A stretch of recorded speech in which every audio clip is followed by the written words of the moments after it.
என்னுடைய குடும்பத்துல எனக்கு சமாதானமே இல்ல. எல்லா காரியத்திலும் ஏதோ ஒரு குறைவு இருக்கிறது. என் சரீரத்திலும் சுகமே இல்ல.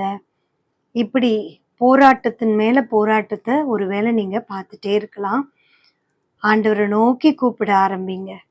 இயேசுவேன்னு அப்பாவ நோக்கி கூப்பிட ஆரம்பிங்க. நிச்சயம் கர்த்தர் உங்களுக்கு அற்புதத்தை செய்வார். ஆண்டவருடைய வேத வசனம் நமக்கு தெளிவாய் சொல்லுகிறது. இன்னைக்கு விசேஷமா இந்த வீடியோவை பார்த்துட்டு இருக்கிற உங்களுக்கு நேராக தான் இந்த வார்த்தை வருகிறது.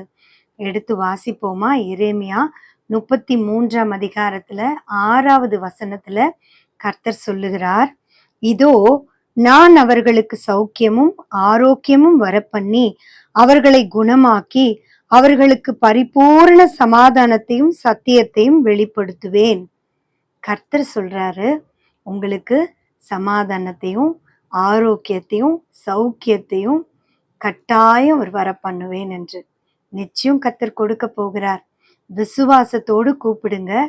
கூப்பிட்டு இதுவரைக்கும் எந்த பலனும் எனக்கு இல்லையேன்னு சொல்வீங்கன்னா முன்னிலும் அதிகமா கூப்பிடுங்க. நிச்சயம் கர்த்தர் உங்களுக்கு ஒரு விடுதலையை கொடுப்பார்.